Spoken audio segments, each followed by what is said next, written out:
How do you define fun? Well, we're going to find out today. What's up, everyone? Welcome to the Fervent Four. Did you know that only 4% of businesses ever cross the annual $1 million revenue mark? That means only 4% of businesses in 365 days make over $1 million. Wow.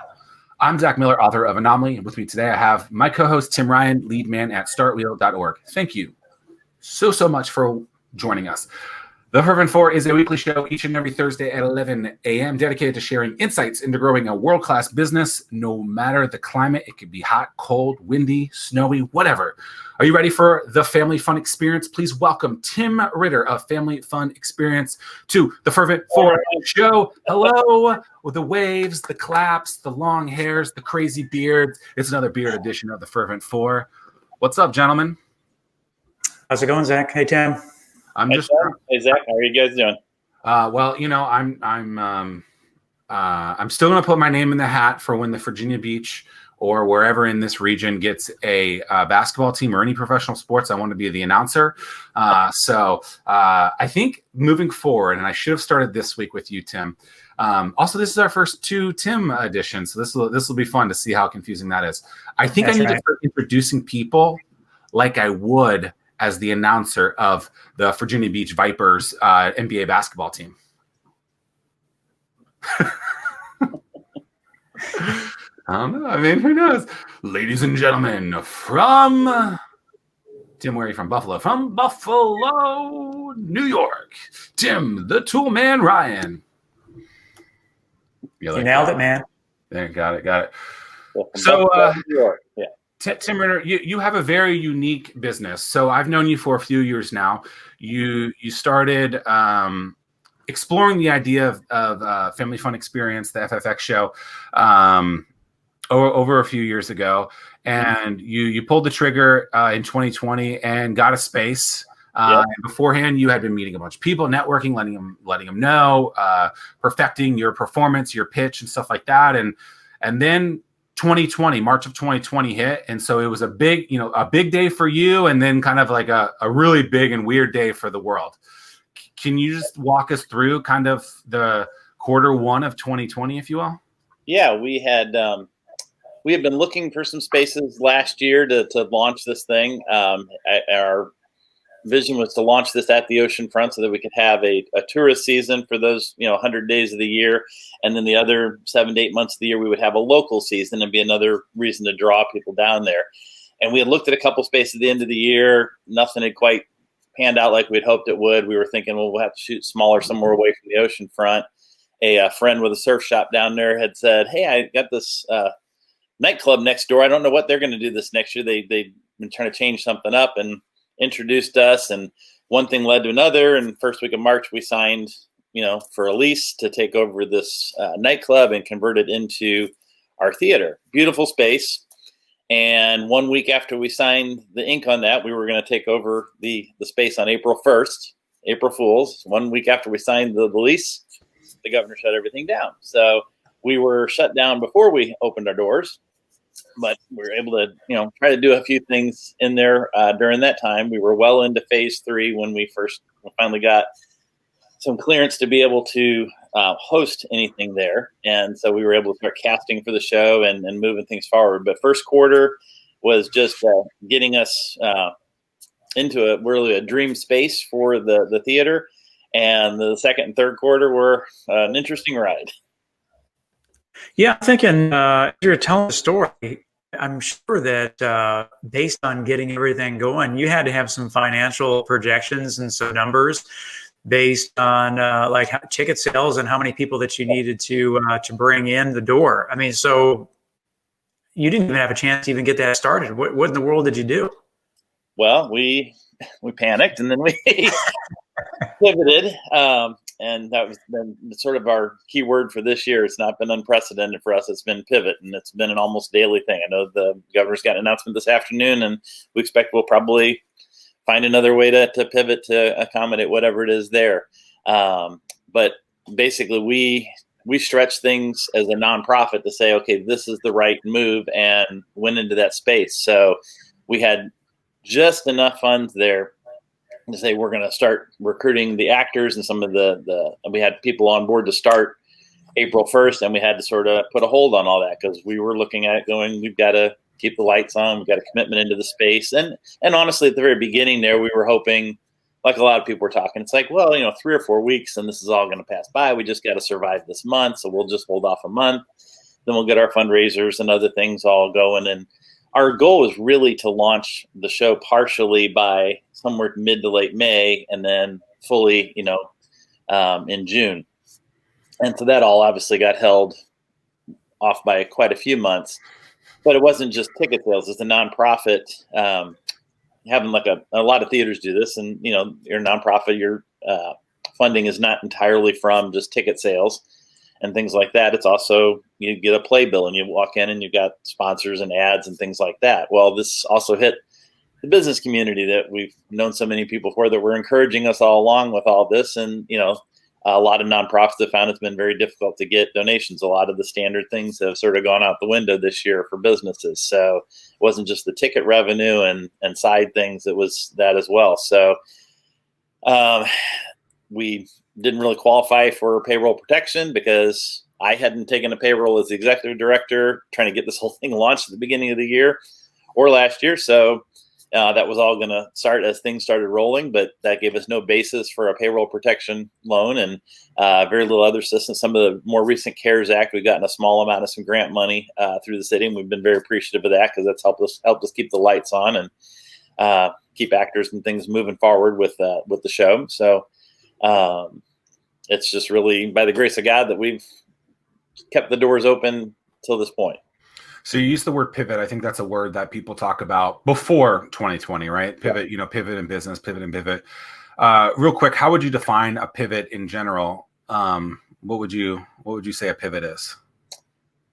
I think when you pivot is when you're responding to what's going on in the economy, what's going on in your market, what's going on in your business conditions, and you're saying we need to adjust some part of our business model. I think in 2020, pivot has meant more than that.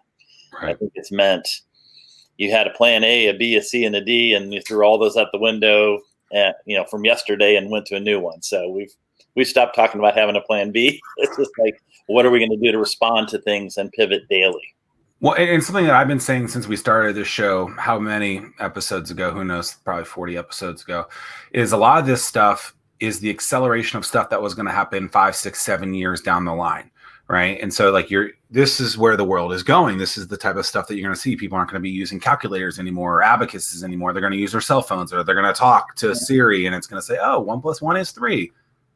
Wait, I still don't understand that. Gone downhill a little bit recently. Yeah, downhill. Yeah. Oops. But so from a pivot in something like this, where you don't control a lot of the things that have been dictated to you. Because I remember you told me before, you can't get actors because they have to follow this protocol, and then they can't do this. And then you can't bring people in because the type of establishment that you have, people have to be in a certain way and max capacities and the reduction of capacities and all this other kind of stuff. So how do you pivot into something that you don't even know tomorrow is going to allow you? And tomorrow is a great example with who knows what tomorrow will do. So how do you start to figure out what is even possible when the world is what it is?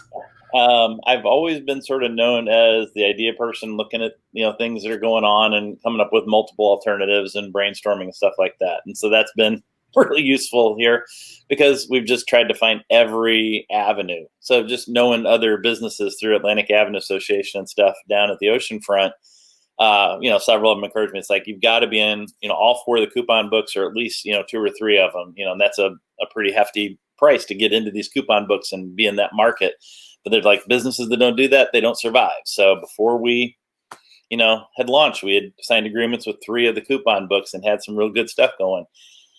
None of the 4 published this year. Is that because those books historically are the thing that tourists would come down? Yeah, that's the main thing. People are looking for what is there to do, and can I get a discount on something, whatever? And there aren't Because I remember Xerxes Nabong of Escape from Virginia Beach using that, some of the paid ones, some of the non-paid ones, where he would have those pamphlets and he would give them out. And he said that was a tremendous thing for him to go out all over the place, even though his business was more towards Mount Trashmore. So, I mean, historically that thing worked, but then now obviously it's not that it's bad advice. It's just, it's some of those adequate advice for right now. Yeah. 40 and 47 years. And they had never not published, and they didn't publish this year. In fact, one of the four, the largest one, went out of business. And so it's like, okay, well, there's not published because they just couldn't be open. They didn't make the money. Like, is there a reason? A lot of businesses weren't sure what they were doing, so they couldn't commit to ad space, and that's all the pieces sort of had to link together to make that each of those publications work, and it didn't. And some of them were trying to offer us some online stuff and try to help us out just because they knew the predicament we were in. And you pivot to things. So like there was a group called Locals Helping Locals that got started up because of the pandemic. Hunt Club Farm, Coastal Edge, Pembroke Mall, iFly, us, and a number of others, all just started getting together on a weekly conference call saying, how can we help each other out? How can we help the community? And, first we were just figuring out, where do you get masks from? Where do you get sanitizer? And, we were trying to adapt all the stuff, not knowing what day or when we were going to be able to open up. And that group was helpful. They ended up publishing a little brochure that's gone around to the area. And we're part of that. And so we found ways to pivot, but then every day it's a new thing. So I would think that groups like that are great for the soul, great from the entrepreneurial standpoint. But at the end of the day, I've seen so many plans from so many organizations, not like a business organization, but more like like state organizations and all these things, federal organizations. And the problem that I see with all these things is if traffic isn't coming in, it doesn't matter how great that plan is, right? Exactly. And so what are you going to do to bring in those people? Right. And so it's been frustrating to me where people are like, oh, we're trying to rebuild. It's like, yeah, but what are you going to do to try to convince those people who have been absolutely terrified to go somewhere that it's absolutely safe to go into this place now? Because now we're going on 9 months of this. Right. And I've said this since the start, however many months that we go through something like this, it's going to take that many months to get those people to start feeling comfortable again to go to a place. So you can't just have a projection. Even as a business, you can't do this. And then these state and local organizations that want these projections to work, they aren't going to work if people don't feel comfortable to go back into a place. Like I went to the doctor's office the other day and some guy walked in without a mask on. And I'm like, dude, like this is like the one place you would expect a person not to have everyone in a mask. It's like, well, what's the situation here, right? I mean, he figured out he got a mask, but no, you hit the nail on the head. I mean, there's a lot of challenges and a lot of things we did to try. People aren't coming in, you're screwed. You can be open, you have the greatest plan in the world, but if people aren't feeling safe enough to come in, especially when you have a facility that's supposed to be more, you have a more extracurricular activity, right? It's not a. Yeah, our hallmark was that we were interactive. It was not just live theater, but we had these interactive elements. Great, big, fun things. We had to completely reinvent all those things. Yeah. Because you're a nice to have, not a must have. What's that? You're a nice to have business, not a must have business. Yeah. Right? And there's nothing the matter with that. That's just It is. That type of business, the first one that governors are closing because they're like, well, you don't have to have it. But then from the soul perspective, it's like, well, people need this for their soul to feel good about themselves. Right. And the safety and security it's a really tricky tightrope there. When the governor came out a while back and put a limit, we were literally going into our final dress rehearsal night. Or one of our dress rehearsals for the weekend we were launching our big show, in November. And our sound engineer came in. He said, hey, did you hear the governor just made another announcement this afternoon? I was like, oh, I'm so busy with all this. I didn't know he was talking this afternoon. I probably tuned in and read every line like I did before. And he said, yeah, they limited it to only 25 people. And so I pulled the cast together and said, okay, guys, we're launching this weekend. We just heard this. That doesn't take effect till Monday. So this weekend, we're fine. Next weekend, we're still planning the shows as is. We've already seen a couple of ticket sales. We're going to keep pushing this. And if it's only 25 people in the audience, if that's what we have to limit it to, we're going to make that work. We'll have to figure things out. We can hold 400 in the building. We were planning 300. Then we went to 125. After that, we found out that 25 was the limit on social gatherings. It didn't apply to us. They were putting a little different number in. We were really fine, but we went ahead and reduced it to 90 and made it all couch seating. But it didn't matter what we did to adapt because we were getting calls all weekend and ticket sales sort of bottomed out because everybody's like, oh, well, we can't come because they said only 25 people can be in a gathering. Didn't apply. They still have 25 people in a restaurant and 25 people in Walmart and more than that in all these other places too. So we can adapt all we want, but if we can't get people in the door and feeling safe, and there's a two-edged sword there in the sense that we put out a lot of information on social media and on the website and all these things about, what we do for safety. We require people to wear masks, and we've had to go above and beyond with some things because of the type of business we are. And we've done all that gladly. We put all that information out. And you paid for all those things yourself, not being, even though it's new. Yeah. Yeah, it's been very expensive. But we've done all that, and it hasn't alleviated a whole lot of people's concerns because I still know a lot of people that won't go out to a restaurant or anywhere else. They're still ordering their groceries in. I don't expect those people to show up at the theater. And they look at it and go, well, if just a third of the people say, hey, we want something fun and we want to get out of the house, and they come to this, that's more than enough to fill our seats. But the reality is there's a lot of people in the opposite group that are like, well, I don't want to go somewhere and have to wear my mask for a couple hours. That's why they're not going to the movies. The movies are tanking and everything else.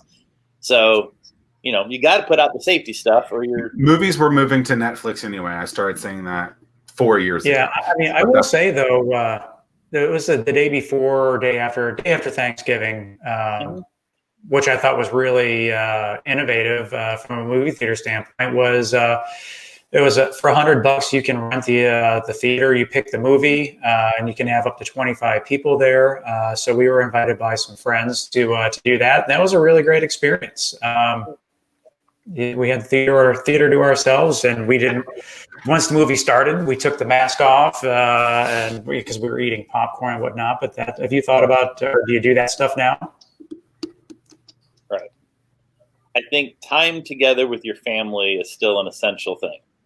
Time together with your friends, and that's what we're still trying to provide. Because we could have just said close it up, but we had a lot riding on this. We couldn't, we didn't just pay 1 month's rent and say walk away from it. That's not how a lot of these leases work down there. So we've had a lot riding on it, and we've continued to plow into that, saying we know this is going to open up at some point, and we know this is the right place to be. And so it's been a difficult challenge for our family and for a lot of families. Yeah.